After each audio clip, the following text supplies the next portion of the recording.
السلام علیکم ورحمۃ اللہ وبرکاتہ۔ امید کرتے ہیں آپ سبھی احباب بخیر و عافیت ہوں گے۔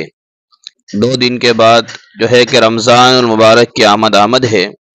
لہٰذا ہمارا رمضان صحیح گزرے اس کے لیے ہمیں بہت ہی کوشش کرنا چاہیے،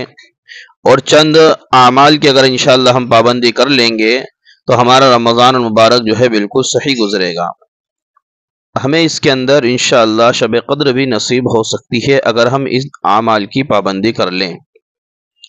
سب سے پہلا کام تو یہ ہے کہ ہم جس مقصد کے لیے رمضان آیا ہے، جس چیز کو فرض کرنے کے لیے رمضان آیا ہے وہ روزہ ہے، تو سب سے پہلے ہم روزے کو اداب کے ساتھ رکھنے کی کوشش کریں۔ دوسری چیز نمازوں کی پابندی، ایسا نہ ہو کہ ہم جو ہے کہ روزہ رکھ کر ایسی غفلت کے ساتھ سو جائیں کہ جس سے سحری کھا کر ہم سوئے تو فجر کی نماز نہیں پڑھی، تو ایسا روزہ جس میں ایک فرض ادا کرنے گئے دوسرا فرض چھوڑ دیا۔ ظہر کی نماز جو ہے ہم نے دھندے پانی کے یا جو ہے کہ ظہر کی نماز بھی سونے کے حوالے کر دی، عصر کاروبار کے حوالے کر دی، مغرب افطاری کے حوالے کر دی، اور عشاء جو ہے تراویح جو ہے ہم نے کاروبار کے لیے جو ہے کہ بالکل ترک کر دی۔ تو ایسا نہ ہو کہ ایک روزے کے اندر اتنی روزہ رکھ کر ہم اپنے آپ کو یہ سمجھ لیں کہ میں بہت بڑا کام کر رہا ہوں اور دیگر فرائض ہمارے چھوٹ جائیں۔ تیسری چیز، اگر ہمیں اللہ تعالیٰ توفیق دے تو ہم سحری کے سے پہلے یا سحری کرنے کے بعد کم از کم 4 رکعت نماز جو ہے تہجد کی پڑھیں۔ انشاءاللہ اگر ایک رمضان سے ہم نے 29 تک یہ عادت بنا لی تو انشاءاللہ آپ کو شب قدر جو ہے کہ ضرور نصیب ہو جائے گی، اس لیے کہ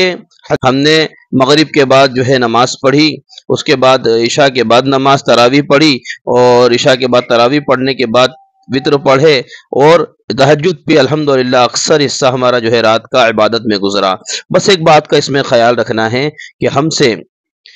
ان راتوں کے اندر غیبتیں، ایسی مجلسیں، ہوٹلوں پر بیٹھنا، اور ہوٹلوں کے اندر جو ہے کہ چائے نوشی کے اندر اور زیادہ سے زیادہ کھانے پینے کے اندر ہمارا وقت اس میں راتوں میں نہ گزرے۔ جو دیکھنے میں آتا ہے، میں آپ سے صرف مذاکرہ کر رہا ہوں، کوئی بیان نہیں ہے، ایک میرے دل کی چاہت ہے، ایک بات ہے جو آپ کے سامنے رکھ رہا ہوں کہ رات کا اکثر حصہ ہم کوشش کریں تنہائی میں، خلوت میں اللہ کے سامنے دینے کی جو ہے کہ ہم پوری اپنی طرف سے جو ہے کہ کوشش کریں، اور زیادہ وقت جو ہے کہ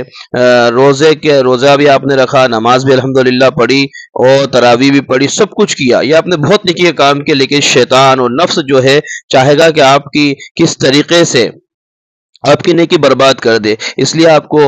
مجالس کے اندر ایسی غیبت کی مجلس اور اس طریقے سے ایسی مجلسوں کے اندر اکٹھا کر دے گا کہ آپ رات بھر وہاں بیٹھ کر گپے شپے ہانکتے رہیں گے، اور پوری طریقے سے یعنی کہ آپ کی نیکی برباد ہو جائے گی۔ دیکھیے، رات میں کوئی خاص عبادت کا کوئی طریقہ نہیں ہے، آپ صلاۃ و تسبیح پڑھ سکتے ہیں، تہجد پڑھ لی، صلاۃ و تسبیح پڑھ لی، اسی طریقے سے اور بھی دیگر نمازیں اگر ہم چاہیں تو اس کو پڑھ سکتے ہیں، اور کریں کہ دعاؤں کا خاص اہتمام